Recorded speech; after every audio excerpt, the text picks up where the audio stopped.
Okay, kasama naman natin 3 times MVP sa gabi ito. Ang unstoppable na walang iba kundi Marlo Collado. Marlo, ang dahil sa 2 times champion, 3 times MVP dito sa Simi League. Coach, talagang sobrang blessed namin nasa team dahil hindi kami sumukong bandang dulo. Alam namin may gusto kaming patunayan kaya tinuloy namin kaya maraming salamat sa Panginoon dahil binigay sa amin yung pananalo at kumpiyansa para sa laro.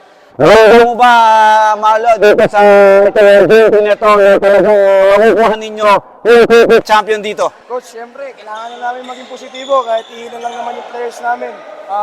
Warm up pa lang, sabi ko sa kanila, gawin na natin lahat. Ito na, last na to. Gusto namin ibuhusan lahat dahil alam na namin, panatalo kami dito. Di na kami mag-uwi ng kampyonato. Pero yung ginawa namin, as a team, nagsama-sama kami para magawa lahat at para manalo. Siyempre, itong 3 times MVP talagang ibang blessing nga naman. Sabi nga ni Marlo Collado, wala akong masabi ngayon sa gabi ito. Yung kanyang performance, grabe, yung bumuhay ng momentum para magkampiyon ng dito sa 3-peat champion. Siyempre, magulong kang pasasalamatan dito sa inyong kampiyon ito.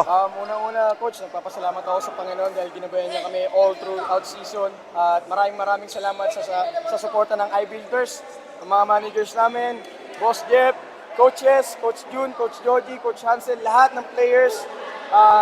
At lalo-lalo na yung pamilya ko din na simulat sa pool, nandito para suportahan ako, suportahan yung team namin.